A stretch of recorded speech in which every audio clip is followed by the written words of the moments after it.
E aí, galera, hoje a gente vai falar um pouco sobre os níveis de organização da vida, certo? Partindo do átomo até chegar ao organismo, certo? Para começar, né, quando a gente foi desenvolvendo cada vez mais o estudo focado nos seres vivos, a gente conseguiu distinguir diversos níveis hierárquicos de organização biológica, né? Que é o que a gente vai ver hoje, certo? Esses níveis vão desde o nível submicroscópico até o nível planetário, certo? Então, os níveis de organização da vida que a gente vai ver hoje vai ser até o organismo. Então, a gente vai passar pelos átomos, moléculas, organelas, células, tecidos, órgãos, sistemas e, para finalizar, os organismos. Então, para começar, vamos falar um pouco sobre os átomos e as moléculas, certo? Então, a matéria viva é constituída por átomos, certo? E tudo que existe no mundo também é constituído por átomos, né? É a unidade básica da matéria, certo? Então, os átomos são as partículas fundamentais que compõem a matéria. Então, tudo que existe no mundo, no universo, é formado por átomos, certo? Então, o átomo ele possui duas estruturas. O núcleo, onde vão ter os prótons, onde vão ficar localizados os prótons e os nêutrons, e a eletrosfera, como o próprio nome já fala, né, onde vão estar inseridos os elétrons, certo? Exemplos de átomos, a gente tem o átomo de hidrogênio, representado pelo H, e o átomo de oxigênio, representado pelo O, certo? Mas aí tem toda a tabela periódica onde vão ter os átomos de diversos elementos, certo?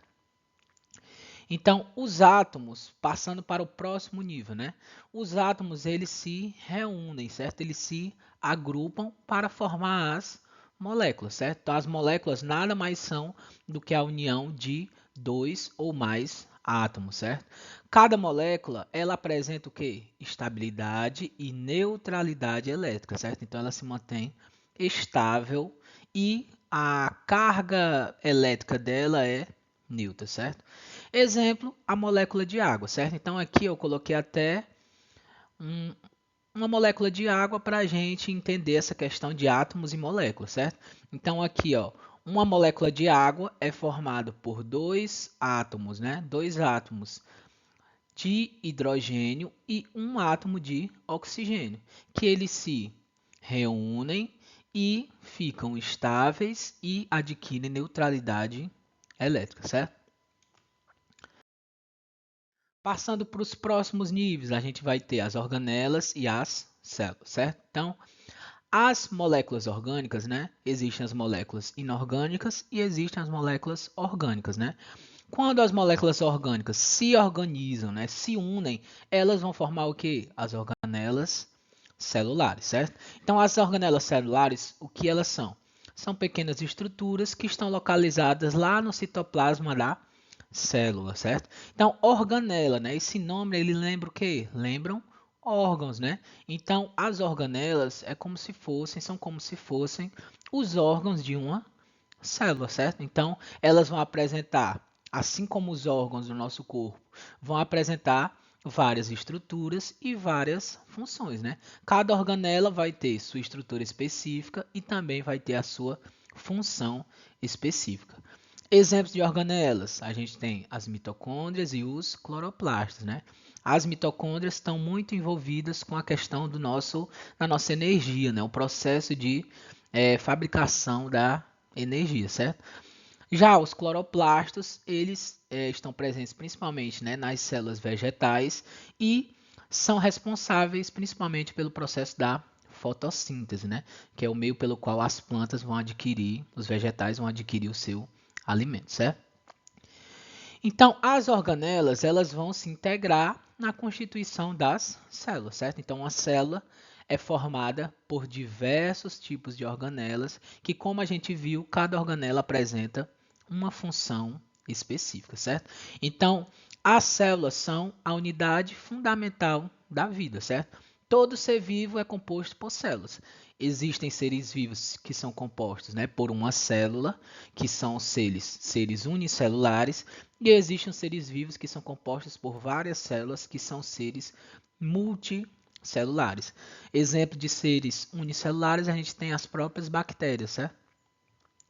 Exemplos de células. As células, temos as células procarióticas e eucarióticas, que em outras aulas a gente vai ver a distinção entre essas duas células, certo? Mas quem tem células procarióticas, né? Bactérias e arqueias, né? E todos os outros seres vivos apresentam as células eucarióticas, né? Os fungos, os vegetais, os animais e entre outros, certo? Pronto, indo para o próximo nível, a gente tem os tecidos e os órgãos, né? Então, nas plantas e nos animais, existem células especializadas que elas vão se reunir, né? Formando conjuntos celulares funcionais com a função, que são os tecidos, certo? Então, como a gente falou, as células elas apresentam funções, certo? Então, células que têm funções semelhantes, elas vão se reunir para formar os tecidos, certo? Então, cada tecido vai apresentar também a sua função específica, certo? Exemplos de tecidos, a gente tem o tecido ósseo e o tecido muscular, né?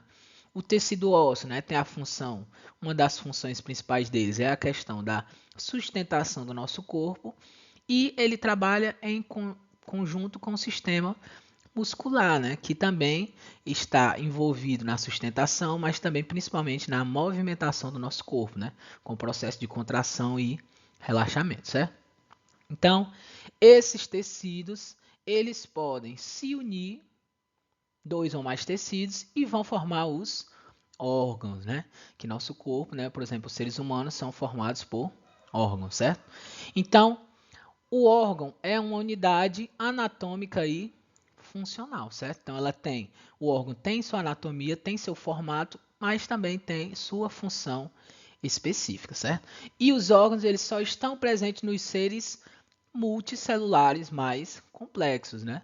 Porque uma bactéria, por exemplo, um ser unicelular, ela não tem nem tecido, né? Porque os tecidos são formados por órgãos, né?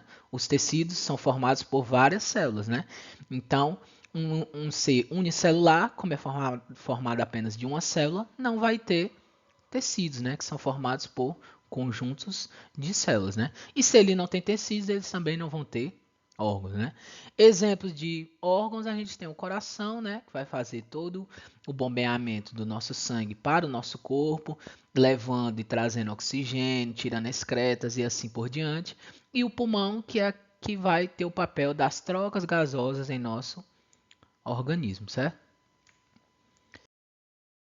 E para finalizar, a gente vai ter os sistemas e também vai ter o organismo, né? Então, os órgãos, eles também, todos os órgãos, eles vão funcionar de forma integrada, certo? Para desempenhar alguma função, certo? E a esse conjunto integrado de órgãos integrados funcionalmente, a gente dá o nome de sistemas, né? Os sistemas de órgãos, certo? Então, dois ou mais órgãos, eles podem trabalhar em conjunto para desempenhar alguma função, né? Então, assim eles formam os sistemas, certo? Então, aqui estão ilustrados diversos sistemas corporais, que depois eu vou adentrar em cada um desses sistemas, certo? Exemplos de sistema, a gente tem o sistema digestivo, né, o digestório, e também tem o sistema respiratório, certo? Digestório vai fazer toda a parte da digestão do alimento, desde a entrada do alimento até a saída, e o sistema respiratório vai fazer essas trocas gasosas, né? Essa captação e depois retirada de CO2, certo? E ao conjunto de todos esses sistemas corporais, a gente constitui o que? Um organismo, certo? Então, o organismo é formado por vários sistemas corporais, certo? Que vão estar trabalhando integrados uns aos outros, certo? E é isso, muito obrigado e até a próxima. Deixa o like aí, sigam lá no Instagram e obrigado.